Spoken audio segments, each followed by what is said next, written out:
Welcome to Wine with HR. I'm Jules. Hey there, I'm Trish. Lawyers turned HR professionals. Through our company, Monarch Endeavors, we guide employers through their oh shit moments with their employees. In this podcast, we will discuss some of the most common and commonly frustrating HR problems while enjoying our favorite adult beverage, wine.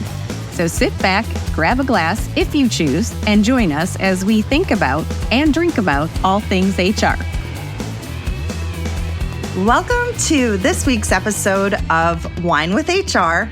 Today we have a very, very special guest, Caleb Morgan, who will quite honestly blow your mind. Yes, we're so excited. Welcome to the show, Caleb. We're not going to tell everybody yet what we're going to talk about. We're going to keep them in suspense for a little bit, but we definitely want to welcome you to the show. And if you'd like to say right now, just a brief hello to our viewers, please, to our listeners, please do. Our audio viewers, thank you for being here. Cheers! Julie got started on the wine early, Caleb. Mm-hmm. I'll warn you. Oh boy. Thank you so much for having me. It's exciting. Well, since we did say that Julie got started on the wine, we do want to start with that. And then we will reveal our WHINE. Yes. So, Julie. Yeah. What are you drinking? I didn't really get started early, people. They're making me sound like a wino. But I needed to get started early. But no, so the first thing I have to share, and we're going to have to show it in the promo because it's so funny, but my friend got me this wine glass that says, "Let's wine about it," which is so appropriate for this podcast. Although it does say brand. "Let's WINE about it," and we both WINE and WHINE about it. But it allegedly can fit an entire bottle of wine in this glass. I don't know if I believe that, and it would get too warm for me, so I'm not going to do that, but the glass is funny. It makes me laugh. So today I am drinking a Sauvignon Blanc, which I know is not going to surprise anybody, but it is from South Africa. Really? Yes, so that might surprise some people. And I had this at a cute little wine tasting. It's a brand new wine tasting bar that opened up in Lakewood. Trisha, you may remember where Goddess Blessed was. Yes. Oh, I love that store. I know, me too. Well, it's in that space. It's called Qua. And we went for a little wine tasting right before they had their grand opening. And so they suggested this, and it is very nice. It reminds me a little bit of that other Sauvignon Blanc I love, the Root, that's from Chile. Yes. So, but it says that this zesty Sauvignon Blanc brims with fresh fig, grass, and tropical fruit flavors. Simply enjoy on its own or try with fresh oysters or Asian-style chicken. And I have to say, I really do enjoy it. It, again, doesn't have like quite the same zest or zippiness as a typical Australian Sauvignon Blanc or New Zealand, Sauvignon Blanc, but it's quite good. So I'll let you know. You can smell the grass for sure.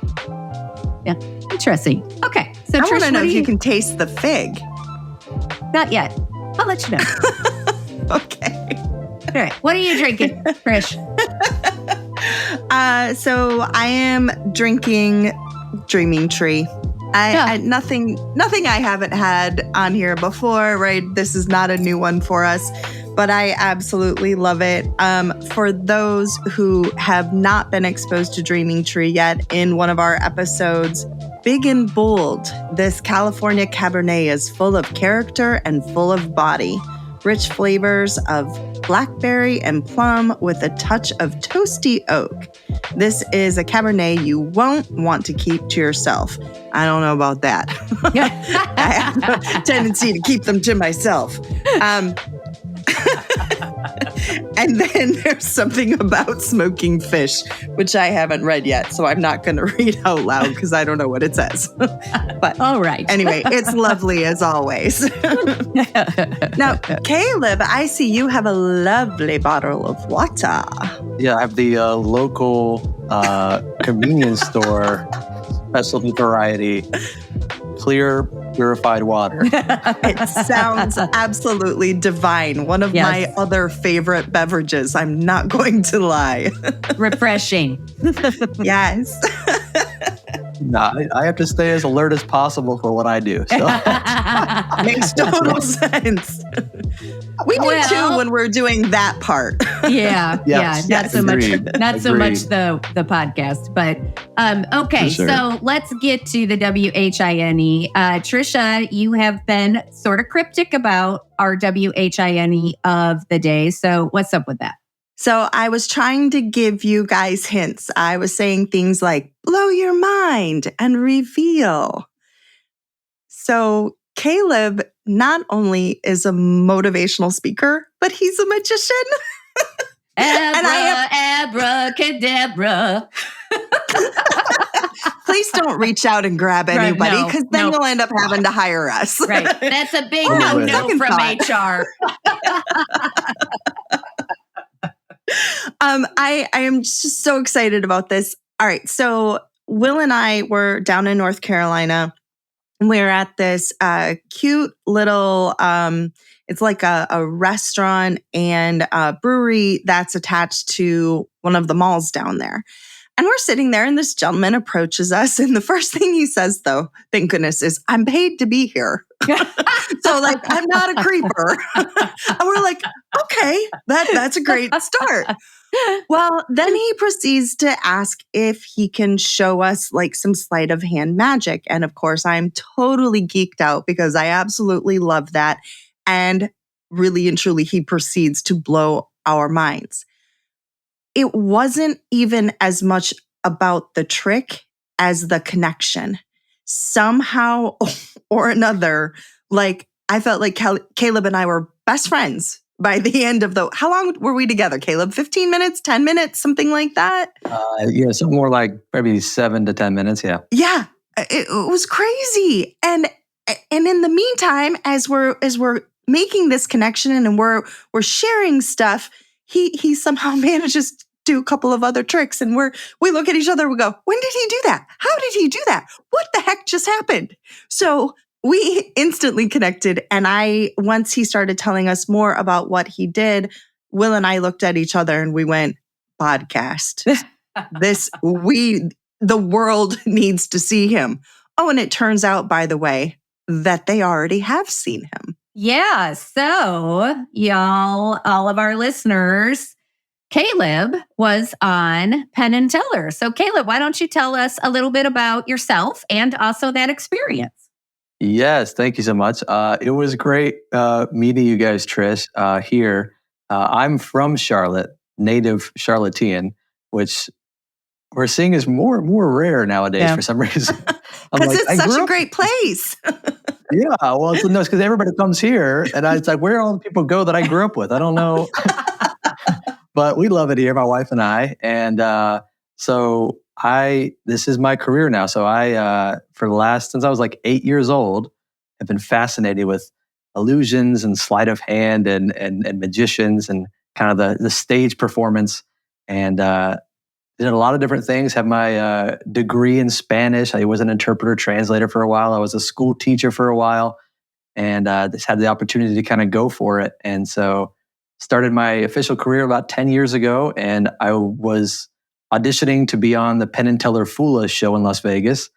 And they said, "Hey, we love what you got going on here. We love your trick. We like your personality. Let's try it out." So flew me out to Vegas, did the whole thing, and came home with the trophy. And it was really, really exciting. That's amazing. So cool. Can you tell us what trick, like what was I don't know if it was more than one, or like what was your favorite trick you did on that particular show that you think put you over the edge? Yeah, and if anybody hasn't seen the show, it's basically like America's Got Talent for magicians. So it's like a 1-round contest show. They fly in magicians from all over the world, and they do the one signature trick before these two legendary magicians, Penn and Teller. They've been in the business about 40 years. Yeah. So the goal, right, is to try to, how are you going to come up with something that they haven't seen before? Yeah. And so that was the idea. So I did one trick, and I'll tell you what, maybe we can include the link in the show notes. It's on YouTube. For sure. Yes, for sure. If people want to see it, but I can briefly say it's a trick with an egg. It sounds strange, but it's based on an old trick. And what I did was kind of revitalize it and innovate it, and put it in a different way so that it would be something they hadn't seen before. And that's kind of what I talk about when I do my speaking at companies. It's how can we innovate and think differently and build our teams in a way that's unique for what we're working on. Yeah. So how did your career as a magician lead you to motivational speaking and in particular working with companies? Yeah. So the entertainment aspect, it literally started out doing exactly what Trish met me doing. So when I was like 11 years old, I had a magician come up to me in a restaurant, and he was doing some tricks. And I just remember like he opened his wallet and it was on fire. And there was like all these crazy things happening. And it was insane. I was like, what is this guy doing? And I kept his business card for a long time because he did this trick with it, and he gave it to me as a souvenir. And I kept it in my little drawer, as a kid. And years later, I saw him again. I was like in college. I was working at Starbucks, and I ran into him like just in passing, and he said, "Hey, are you still doing magic tricks?" I'm like, "Yeah, I'm playing around with it." And he said, "I have an opportunity for you." And I got booked in my first restaurant. And for anybody that hasn't ever seen a magician in a restaurant, it's kind of like a comedy club. It helps us to kind of, practice and work on new things and meet new people. And that's kind of what I did when I met you, Trish, is like going around table to table and just kind of engaging the folks with something fun and engaging. And does that answer your question? I don't remember your question. I'm sorry, I got off on the tangent. Just how we got into motivational speaking. Oh, right. Yes. And so from that first restaurant event or kind of gig that I was doing weekly, that turned into birthday parties. And then I started working for companies. And so I was doing a lot of corporate entertainment over the last decade. And it's more and more gone into custom presentations because each team and each event has some type of theme or some type of message or some type of uniting characteristic that we're trying to push to our people and to our customers. And so I would be using the magic for a bigger purpose. And then now it's even just shifted even larger, where the magic is more like the framework, and I'm actually doing a lot more speaking, team building, engaging people in unique ways kind of thing. Very cool. I'm going to just throw out a couple of words for our listeners because I really want them to go hit that link to the Penn and Teller show. Trick and Chicken. Trick and chicken. Trick and chicken. Okay. I'm a little scared of chickens, just a little bit. But I know it's ridiculous. It is one of those really ridiculous fears. But, they always talk about chicken with a head cut off. Well, that's all I need to say because that's what happened to me as a child. And I've never, ever gotten recovered. over it. Yeah. Yes. I've never recovered from that one. But trick and chicken, that wording killed me. So you guys go check out. It's so cool to watch, and to watch Penn and Teller be blown away is super exciting. So I just had to throw that out there. I think they actually named the episode after that. They switched the word. They called it Chicken Trickin'. Oh, that's right. That's right. Yeah. Yeah, because the trick is about like the egg, but I tie in, my family is chicken farmers, like a couple generations back.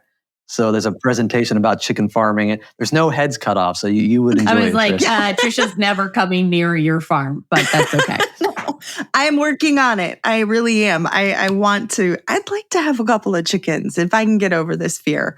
And they're very smart. Yeah, that's what I hear. Some of them are so cute too. I like the ones with the I don't know the real name, but the pantaloons. That's what I call them. They have like the really fuzzy legs. Like they look like they're wearing pants. You know what I mean? Like I don't know what they're called, but they crack me up. Our listeners are learning all sorts of stuff today, and we haven't even gotten to the good stuff. Yeah. So actually, that's where I want to go. I really want to know more about how you're going to help us out today. Like, can you tell us and our listeners about your approach? Like, what is it that makes your approach special? What is it that makes it stick? I mean, I can tell them from my experience, but I want to know, like, what is it that you hope to accomplish or you hope to set out to do? Absolutely. So over the last decade, we've noticed that team events and team building experiences have a tendency or a possibility of becoming awkward or dreaded, for teams. And so what we do is work with companies to kind of take them from awkward to authentic. And that has to do with the connection piece that you mentioned, Trish. That has to do with how we're framing it and how we're really engaging on a real level. And so the analogy that I like to use is kind of like a magician, right? In the States, now it's different in other countries, but in the States, when you think of a magician, a lot of times the first thing you think of is like kid's birthday party, clown, balloon animals, that sort of thing, right? And so you can imagine somebody whose career is to be a corporate entertainer, right? I chose this lot in life. Is I have to literally walk up to folks like I did with you, Trish, but in a corporate setting as well, suits and everything. Right. And be able to get people on my side in a real engaging way and not a silly way within a couple seconds. Do you find that one of the reasons it works is because it's so different from what they're used to? And it's sort of like breaking through that, all of the walls that we put up when we're at work and in our professional demeanor, and we're trying to be so savvy and cool and professional and, whatever adjectives you want to insert, feel free. Just, you can bleep them out on your own. But do you think that that's part of it? Like, it gets people out of their comfort zones, but in a fun way that allows them to sort of let down some of those walls they might otherwise have? Yeah, I think that's part of it. I think, and the unique thing about what I do as far as a magician and illusionist in that way is that it creates an emotional response, like a visceral reaction. And that's what I've learned is when you tie that visceral reaction to like something you want them to remember, like the fact that we're connecting for this team event, or how we're pushing for the driving the sales for this quarter, whatever the message is, when you connect the emotions to the head knowledge, then it's way more memorable than just reciting something or trying to, pitch some idea to the team, right? So, like I said, I like to use that as an analogy as well because, I love anytime I get to work with a team, but even without working with me, there's a few things I'd love to kind of share that your audience can use as they're thinking about team events and planning those to make them unique and different in an authentic way. Ooh, this has sounded even better and better. I know. Please do. Before Caleb goes into it, you guys, when he is speaking, I really want you to understand not only what I experienced, but also what I watched other people in the restaurant that night experience. I saw people go from just kind of sitting there, sometimes very stoic, looking like they were having fun, to actually lighting up. I watched them after he walked away, and their interactions between the people that he had been talking to in the groups seemed more excited, more, I don't even know how to explain the impact that he had on people. It was truly, truly impressive. Yes, I was stalking you after you walked away. Magical even? Magical. Yes. Good job, Jules. I can't believe you missed that opportunity. Like, I was so busy in my head thinking about people's reactions. So good. Well, I do appreciate you saying that because it is like good feedback to see that anytime somebody recognizes that. I personally, I feel like we're like friends now, I can explain. Personally, I believe like my God-given gift is connection and disarming people. Like I love to do that. I love having conversations with random people, learning about them, and just kind of feeling how quickly can I relate to this person and get them comfortable having a great conversation. But again, I think there are still some good key elements that anybody, whether they feel like that's their strong suit or not, can use to make the teams meld even more. And the first thing is basically what you mentioned, Trish. I call it like meet them where they are. In magic, we learn from each other, magicians, and we learn from mentors who come and do conferences and teach and speak. And I first learned this from another magician from the Buffalo, New York area. And he said he does a lot of bar and restaurant magic as well. And the idea is you can't bring somebody into your world until you meet them at where they are, right? And so when I approach folks in a corporate environment or in the restaurant environment, or even when I'm doing like a full group presentation on stage, it's all about like, how do I understand where everyone's mindset is and tailor what I'm trying to say in a way that acknowledges that and helps them understand and disarms them to understand that they can trust me with the next piece, whatever that is, a couple minutes of interaction or the next activity we're going to do or whatever that is. So I believe it's funny to kind of analyze this. Trish, you remember me, you said the first thing I said was that I'm paid to be here. That is part of what I say at the beginning. That's like maybe the third thing in. But usually I because I know in the setting you were in, you're casually there, with your spouse, like trying to have a nice time, and I'm just kind of interrupting the conversation, right? So I go in and I immediately say, "Oh, you guys having a good time? Is it first time here? Have you been here before?" And now we're bantering, and you think I'm the manager. That's the idea. Oh, that's right. You did start out that way. Now that you say that. Right? And it makes you think I'm the manager, so that by the time I say, "Hey, we have entertainment here." Oh, who's the entertainer? I'm the entertainer. Light laughs. All of a sudden, we're into it. And before you know it, I think it was Will, right? Yeah. He was showing me photos of, I think, like different things that he's into, and we're like buddies at the end of it, Totally. Completely. So I think that, and I do the same thing when I speak with a company about bringing me in for a team building presentation specifically. That's like what the pre-event call is all about. Like, where are your people at? Like, and so you can think about this yourself when you're planning, any HR professional planning an event, planning a gathering.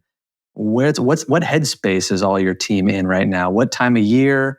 What are maybe some recent wins, maybe some different issues that you may need to address or be aware of?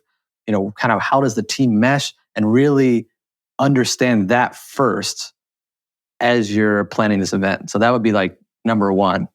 I think that's a really important point, because Trish and I talk a lot about being authentic. And if you're not authentic, people can smell you 1,000 miles away, and I think like one of the things with companies is you will always, no matter how great your company is, there will be bouts when morale is just low, where people are burned out for whatever reason. Maybe a bunch of people have left, or a bunch of changes have happened, and people are just sort of, down about it all. And you cannot have an event where you're just like, this company is the best and there are no problems and we love you all and, rah, rah, rah, sis, boom, bah. Because they're going to be like, okay. And, so you like meeting them where they're at. Yes, exactly. I think is really important, because you have to be able to, especially in HR, you've got to be able to, first of all, read the room and see when that sort of thing is happening. And then if you were to have an event, you've got to, as you just said, meet them where they are. And you've got to take that into context. So you can't, again, you don't want to go in and be like, we're just here to celebrate how fabulous everything is if everybody's like, this place sucks and everybody's looking for a new job, you know? So then you got to be like, all right, we know there are some problems going on, but let's talk about it. Let's work through it. Let's figure out how we make it better, you know, and we really want to hear from you. So again, that might not be exactly what you're doing, but I think that point about you got to be real. You got to meet them where they're at. You got to start from where they are to get them where you want to go, or they're never even going to get on the train. I think, no, you got it 100%. That was a great way to put it. And it reminded me too of a funny thing. One of the things they tell us too in stage performing, right? And delivering keynotes on stages and things, always address like the elephant of the room, like whatever that is. Like, don't ignore it and run past it. So I've heard horror stories, right, of like people getting up. The CEO gets up before they introduce the magician, and they say, you know, like, well, we share war stories, you know, in our industry, right? And they get up before they introduce the magician. They say, hey, just so everybody knows, we're down this quarter, and we're about to let go of half the staff. And so let's hopefully just have a great time with our next performer. And it just, the energy sucked out of the room, right? Oh my God. Oh. I can't even imagine. It unfortunately has happened, but you have to understand, right? How do you not just run over that? First, how do you avoid that from happening? That scenario is never. But I think it relates to what we're talking about. How do you address what's actually going on and be real? So, yeah. Wow. I want just before we move on to your second point, Caleb, I want to address our listeners out there and remind them of what we were talking about. Back in episode 7, we were talking about employee development. And we were telling you guys that 74% of employees say that a lack of professional development is preventing them from reaching their true potential. This is one of those opportunities, as Caleb is saying, meeting them where they are, seeing what their needs are, where they want to grow or go. That has got to be the first step. So, Caleb, once they figure out where their employees are, what happens next? Yes, that's great. So once you're there, I think it's right along with what Jules was saying, engage them in a real way. And what I mean by that is, Trish, when I met you, after we'd already built rapport for 30 seconds, I could have easily gone into some strange, like silly thing that would have made you feel uncomfortable. And you would have probably, smiled and kind of just hopefully shooed me away after it was over, right? Yes. That's what I say. I would have done it kindly. Right. Yes. But that's what we say when we say, when you think of a magician, you think of certain categories. I don't even always introduce myself as a magician anymore because of that. I say sleight of hand artist, Ooh, fancy. Or illusionist, right? But it's important to engage them in a real way. And when I first started, I told you I started working in corporate entertainment before I was doing more of the team building speaking. And when I was doing corporate entertainment, I had like a card trick I would do where I have cards here, but I'll just kind of hold one up so you can just to demonstrate in my hand, so it helps me.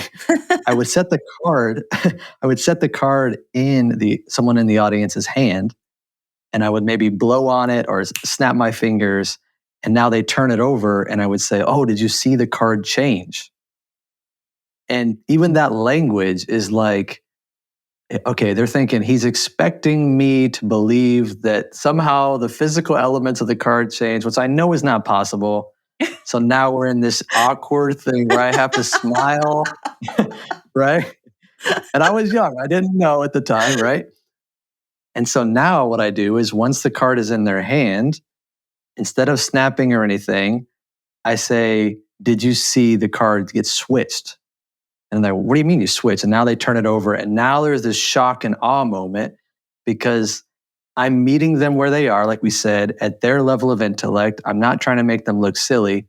And I'm engaging them with something that's actually interesting to them, that's intriguing. to our level. It's not like I try to make everybody feel like a kid again. It's more we're going to connect with each other in a real way. And so I think that's the second kind of vital piece when we're thinking about how do we plan activities and events and team builders that people actually want to engage with. Well, let's figure out what they actually want to do and what actually would be a natural way to connect. I don't even know what to say. I'm like, yeah, keep going. No, I do want to address that, because I think that's kind of what I was trying to get to when I missed my opportunity to talk about magic earlier, is exactly that. What I watched you do, first of all, with us, I experienced it, but then watching you do it with others, we were all different. There were people down there that were couples. There were people down there that were in groups. There were people there with kids. So like everybody was different. And yet you managed to connect with them. You engaged with them exactly as you're saying, in a very, very real way. I told you I was spying on you. But it was so impressive. And I think that that's something that I would like you to talk more about to our listeners. And can you explain to them how, obviously some people are born with that, okay? Like you said, you do have this absolutely incredible gift. But how would you suggest to our listeners to do that with their employees? That's a great question. And I think it's going to go back to number one about it's going to take work, right? But knowing their employees well enough and the team dynamics well enough to be able to figure out and to start testing. Now, this always gets into a part where folks that I speak to about testing and things are a little hesitant, right? As a magician, you have to be okay with risk reward, right? Like big time risk, big time reward, right? Right. I'm not suggesting making huge risks. I just mean small risks with a plan in case things go awry can be great for testing. And so in this case, maybe have a couple different activities that you think would work for the team, and you're going to maybe try them out at the next event, or you're going to plan an event where we try a few different things and we get some feedback and we notice how people are responding.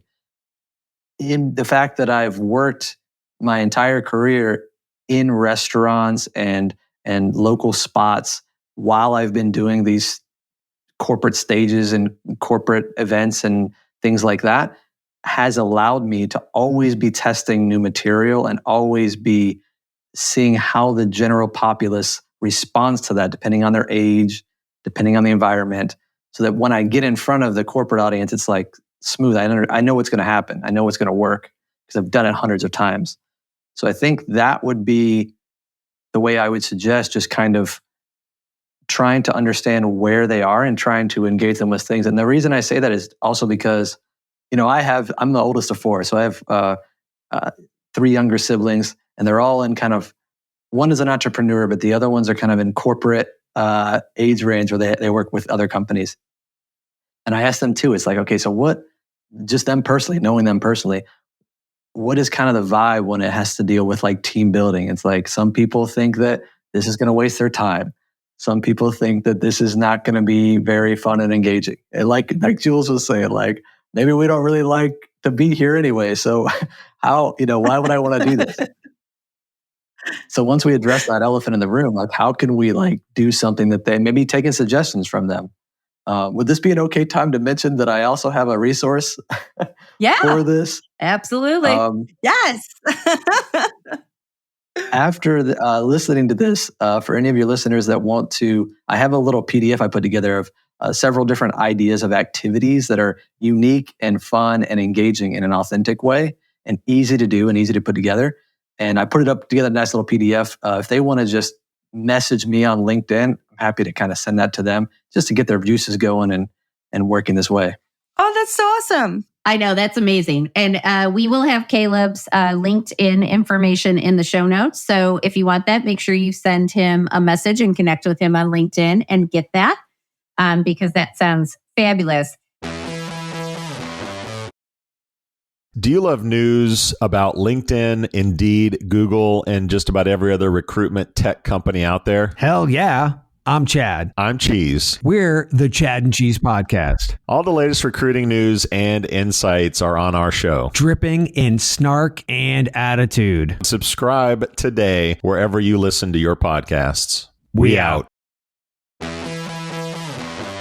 We've been talking about engaging with people in a real way and kind of breaking them out of their normal patterns. So do you find that the sleight of hand tricks and the illusions get people to take a step back and see things from a different perspective, which sometimes in my experience can be the thing that really is a turning point for a lot of teams, for a lot of companies, is when you can get people to realize that the way that it's always been isn't necessarily the way that it always has to be, or the way that it appears may not actually be what it seems.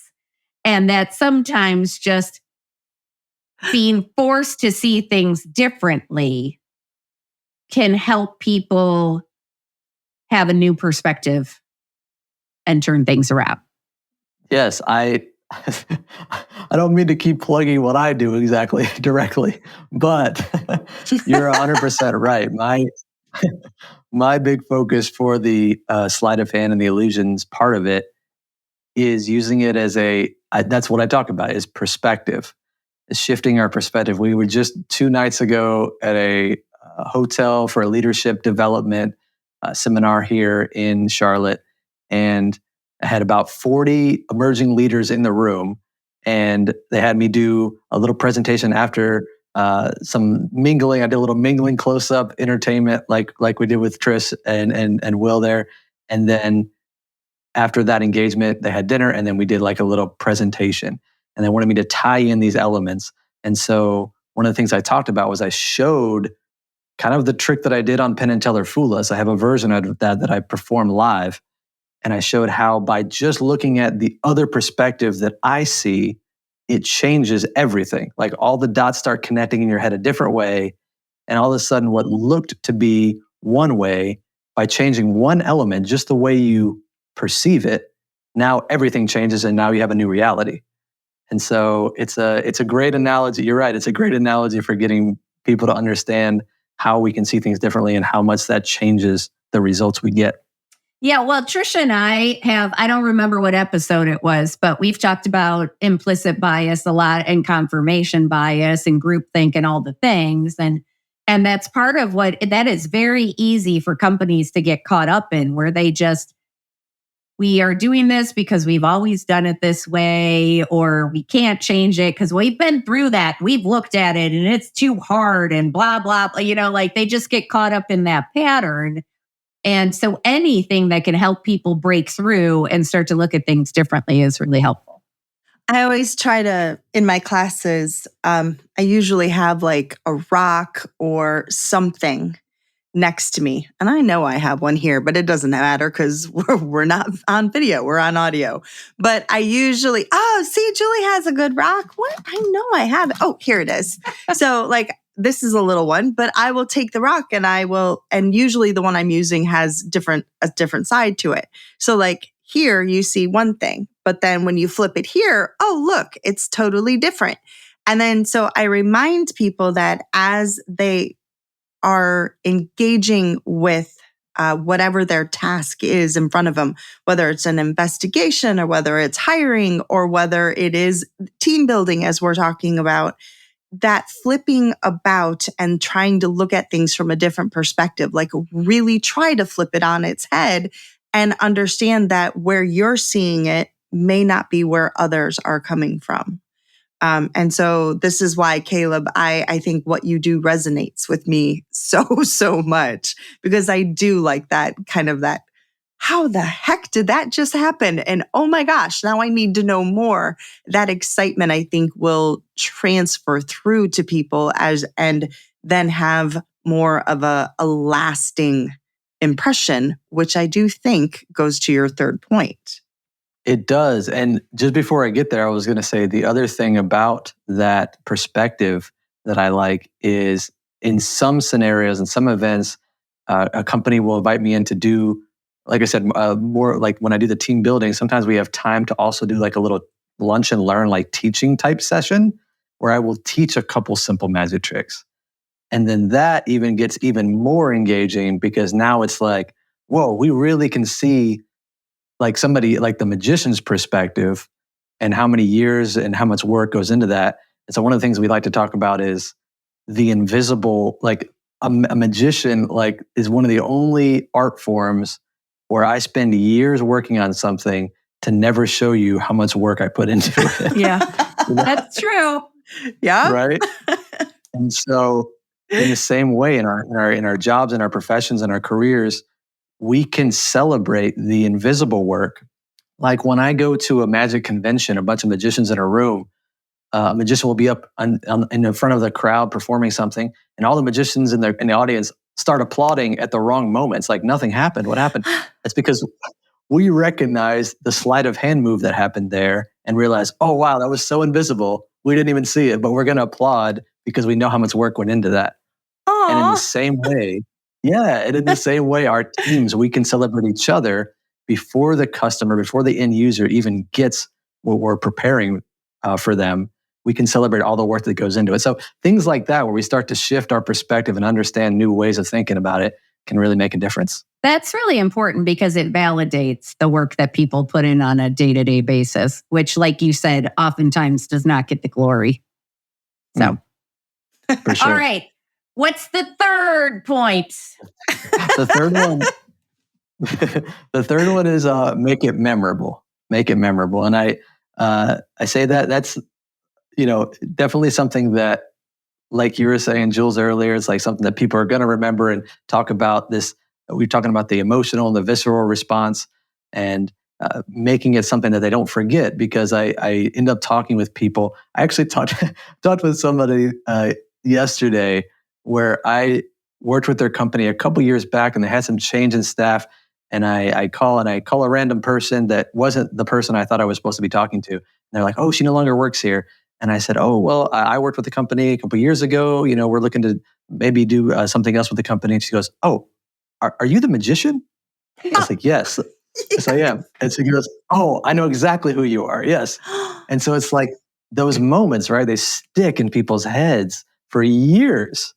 And so I think the suggestion here would be, figure out, okay, now we've met our team members where they are. We know how to approach it. We know how we're going to engage them in a real way that feels not awkward, but authentic to them, gets the connection going. And then how do we maybe add a little cherry on top? How do we make it really, really memorable so that what I would love is for all the, HR directors and managers that I work with to be able to have such strong relationships with their teams that their teams go, "Oh man, every single time Jules comes up with an event, it's going to be amazing. We have to be there. Like, it's going to be great.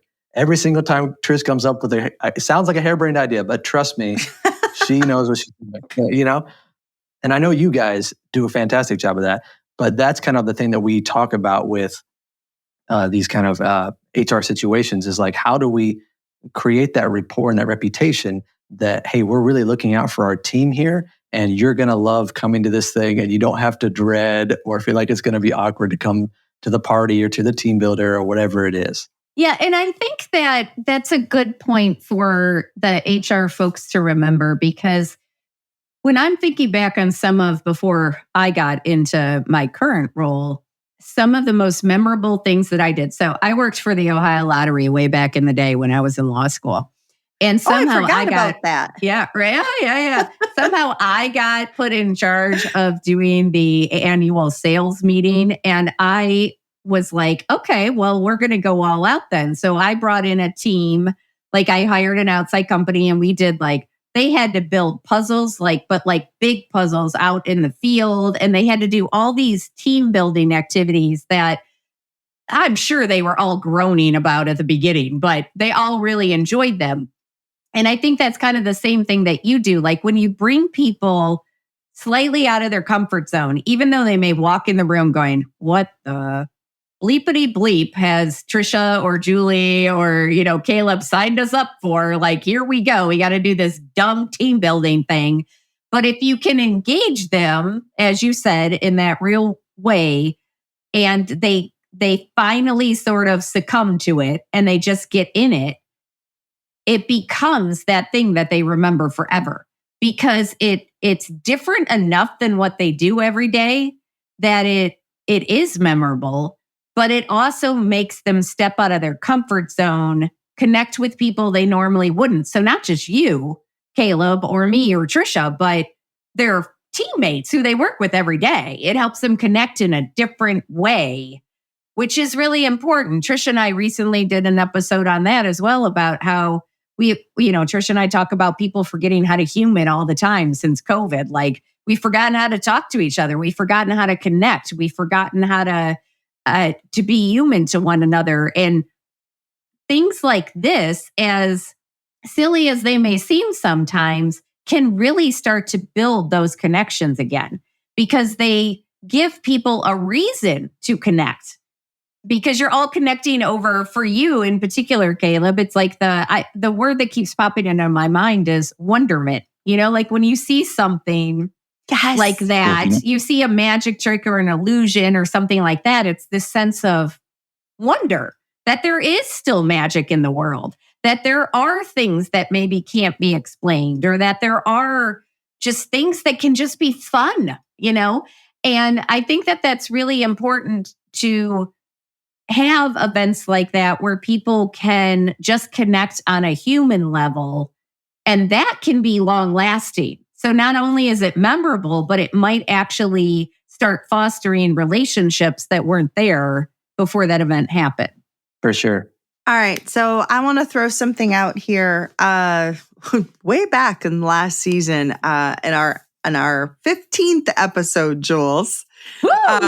Attitude of gratitude. Yeah. Yes, right? Well, we're getting up onto that season again, that time. And we need to remind people that those employees who do have those high levels of gratitude and mindfulness are more likely to have high levels of well-being, engagement, and productivity, which means what?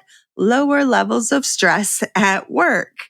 We're getting into that season again. So I would love to highly, highly, highly recommend that you all connect with Caleb on LinkedIn, get that PDF, start using some of his ideas, and maybe, just maybe, even book him and bring him in to see the kind of change and magic that he can bring to your organization. Because, by the way, team building, it isn't magic, or is it? Bum, bum, bum. Bum, bum, bum. And I'll say it too, if I may, for your listeners, I think that the thing is sometimes, we don't realize the amazing opportunities that we have in the roles that we have and the different levels of impact that we can make. There's another fun analogy that I like to make, which is, when you think about a magician, right? A lot of times you think about doing things that are surprising, right? Something happens over here, and then way secretly we sneak in an elephant, like behind the scenes, and different things come out of nowhere that you weren't expecting. But something I've learned over the years is I feel like a really, really good magician actually, instead of just surprising you, shows you something that should be impossible and then proceeds to do it. Right. And I think that's how we can realize that, all of us working with people in HR and in our companies can realize that we really have a unique position. Not everybody can be in this position to impact the people as they work, but also you're impacting their lives, the attitudes they're going to take home, and, kind of really impacting the world through what you do. So I just wanted to mention that don't forget how important you are. I feel like that's a mic drop moment. Yes. That's an attitude of gratitude. And I also think that, Trish, as you were saying, we're coming into that season. We're coming into the holiday season.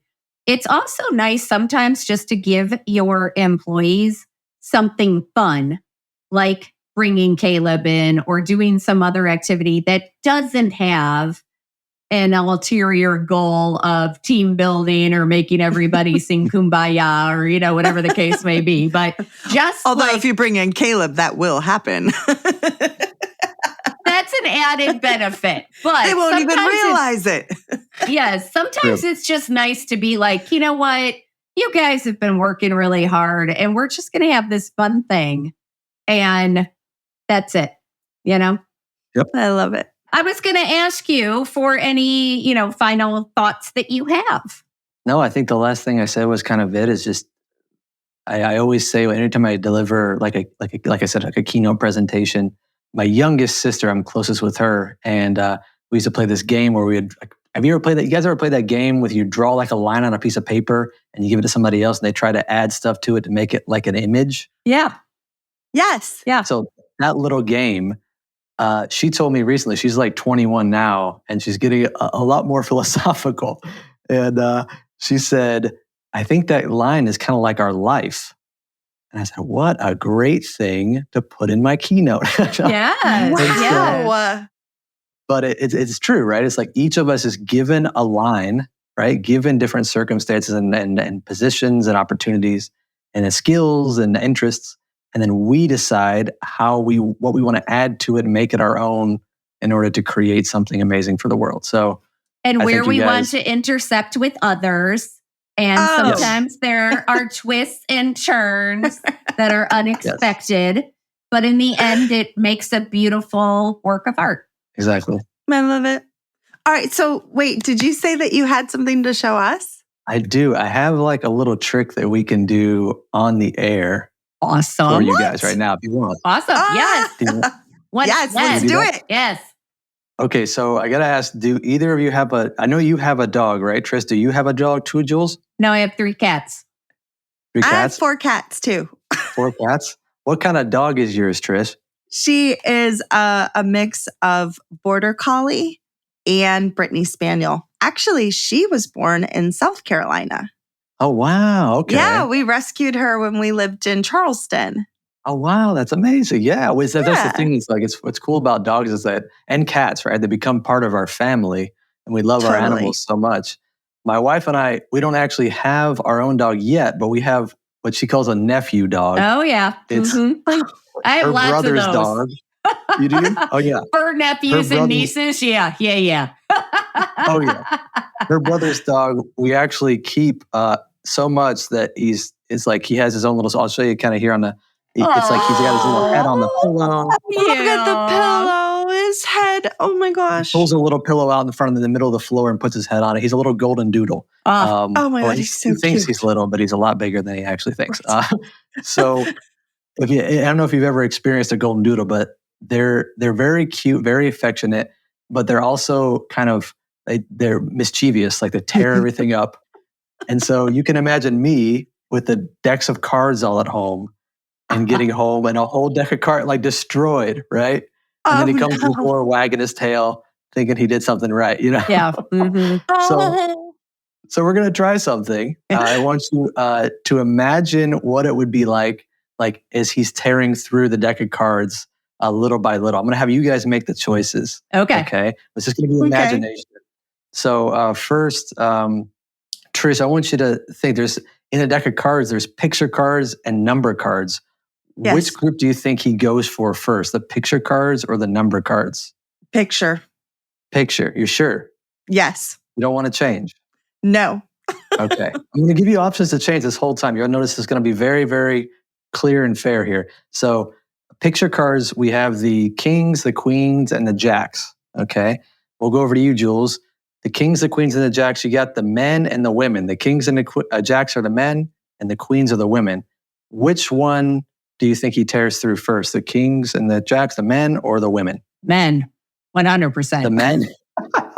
That dog knows. That dog knows who feeds it.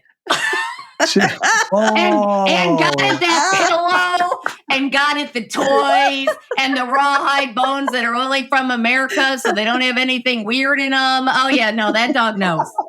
It's the male card. That's a good point. Yep. That's a good point. My wife does feed Chico a lot more than I do. So yes, good call. So the men. Okay, so that only leaves the 4 queens. Let me show you one thing real quick here. My wallet from my pocket here. I'm going to hold it in frame so you see I'm not going to change anything. That only leaves the 4 queens. So that's the queen of clubs, hearts, spades, and diamonds, right? Mhm. Trish, we're going to save 1 card. So before he destroys everything, we're going to pull 1 card out of his mouth. Which queen should we save of the last card from the whole deck? Queen of clubs. Clubs? Mhm. Are you sure? Do you want to change? Nope. Okay. Now notice, it wasn't like a situation where I said, oh, well, you said this and that means like it's like changing the answers based on what you say. You had chances to change the whole time. There's no way I could have known, right? That you would have said, what did you say? I think you said pictures. And then you said the men. And so we ended up with the queen of Clubs. clubs. Final answer, yes? Yep. Okay, Yes. notice my wallet. Like I said, it's in frame here the whole time. Notice that it's just a little, I call it a poolside wallet. There's like a little thin, a couple cards in here. There's no way I could hold a whole deck of playing cards. Just got a couple credit cards in here, right? All right. Okay. And if you notice, like right here behind the AAA card here, I always gotta, just in case, I got 1 playing card and it's kind of torn up. It's torn in pieces, almost as if the dog ripped at it and we saved it out of his mouth, right? Yep. And tell us one more time, Trish, what was the name of the card that you decided? Queen of clubs. Look.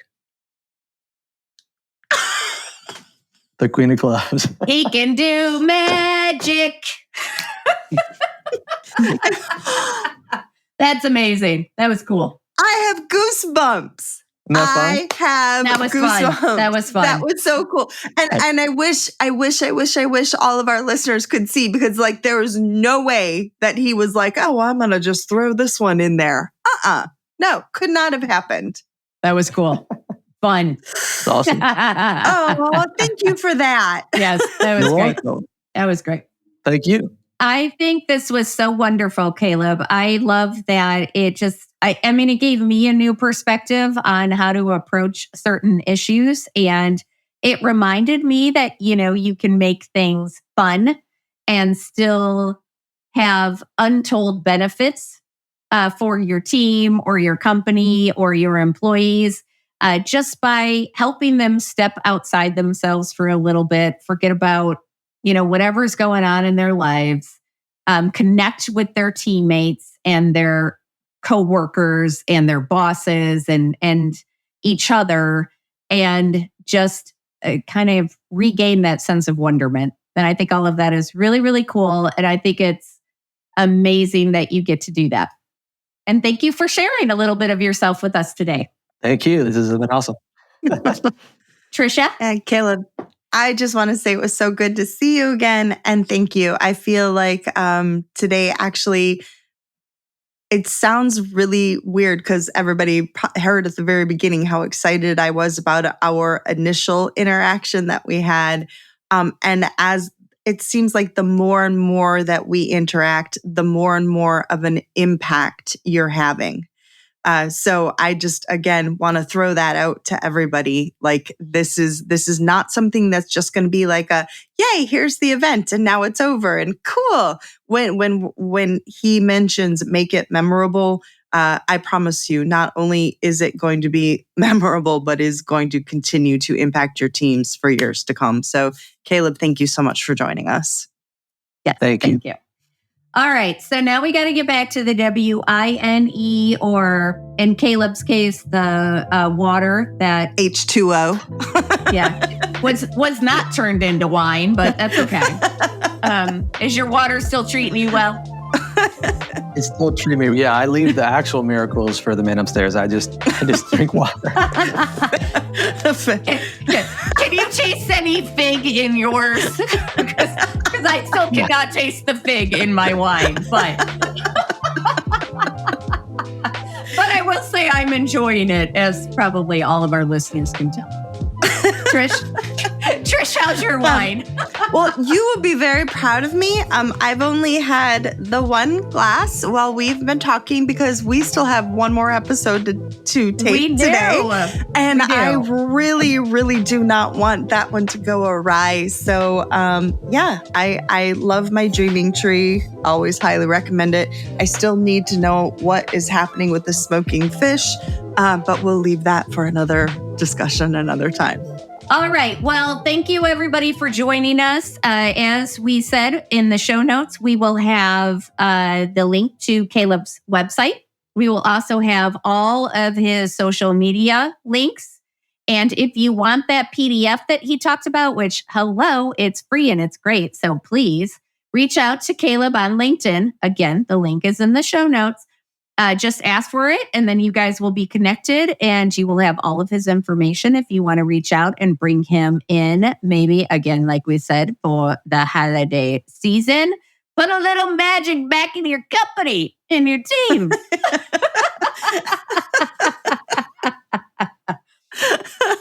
So thank you, as always, for putting up with us. Listen wherever you get your podcasts. Follow us on social. Follow Caleb on social. Follow Caleb on social, and we'll see you next time. Cheers. Cheers.